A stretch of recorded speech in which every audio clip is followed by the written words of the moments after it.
What is pop, locking, and dropping, my musical brothers and sisters? Today, I will be showing each and every one of you how you can make some absolutely rancid Supertrap beats. And the beat that I'm going to be going over today sounds a little something like this.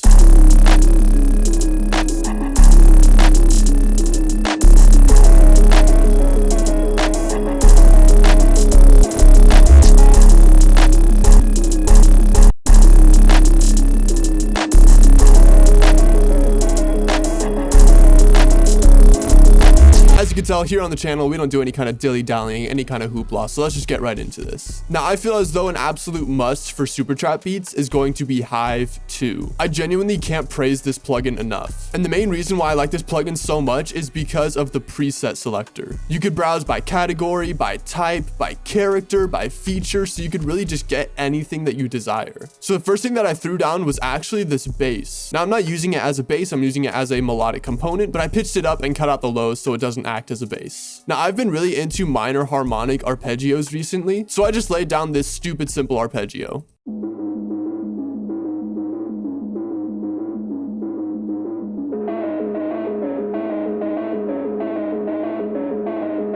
All I did to make this arpeggio was I laid down our root note playing a basic rhythmic pattern. So it's going dun, dun, dun, dun, dun, dun.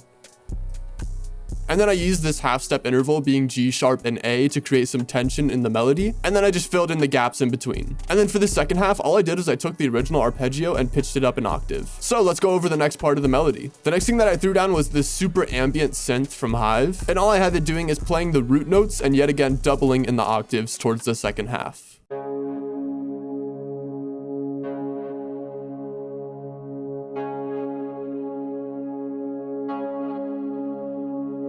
And the final component of this melody is this super eerie, almost like whistle-like lead. And for this lead, yet again, I'm playing around with those half-step intervals being G sharp and A.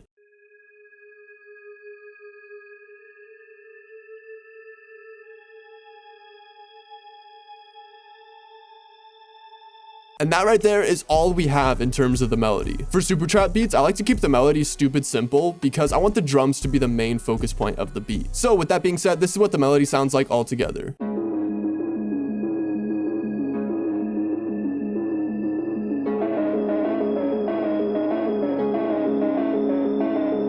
As for the mixing, everything is stupid simple. If you want to know how I mix my melodies, you can check out the video in the top left where I go over just that. So now that we're done with the melody, let's go over the drums. So the first thing that I threw down is this 808, just being the basic Chase the Money 808. And here's the pattern that I've laid down.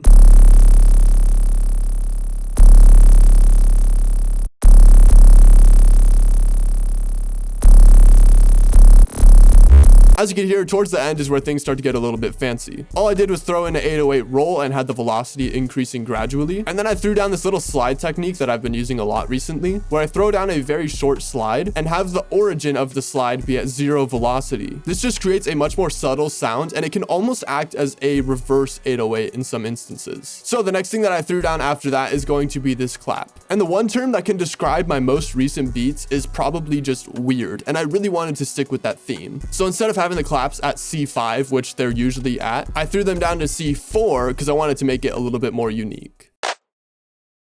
The next thing that I threw down is this super like sporadic, all over the place, spaced out hi-hat pattern.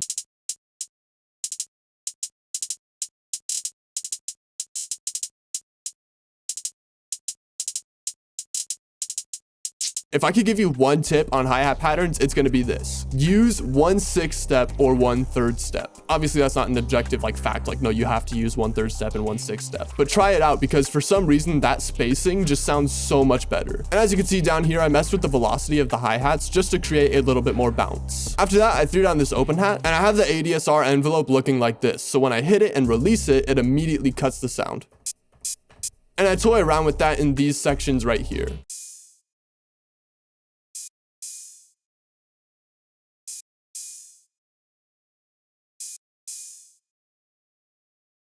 And finally, the last thing that I threw down is this classic Zay chant. And the ADSR envelope is identical to that of the open hat. And then I also cut out the high ends of the chant and threw on some reverb. So this is what it sounds like.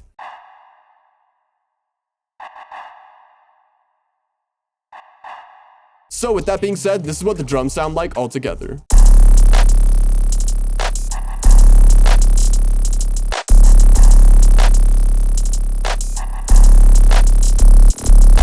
And now the last thing that I'm gonna go over is master effects. And now when I say master effects, I'm not referring to mixing, rather just creative effects to throw on that Supertrap spice. So for these master effects, I love using Shaperbox. And for this effect in the chorus, I used the time travel to preset, and I automated it so that it starts in the first 2 bars of the chorus. So this is what that sounds like. It's nothing that's gonna blow the freaking boots off the listener, but it's something you can add in to make your beats much more interesting. So that's gonna pretty much sum up how to make some ambient Supertrap type beats. Hopefully you enjoyed this tutorial and learned something new. If you have any questions, please feel free to throw them in the comments down below and I will do my best to answer them. Also consider checking out my Patreon where I post the links to all the FLPs of all of my beats and all of my tutorials as well as all of my sound kits. Also consider subscribing as I post 1 tutorial every single week and 2 sound kits a month. Other than that, that's gonna be it. Peace.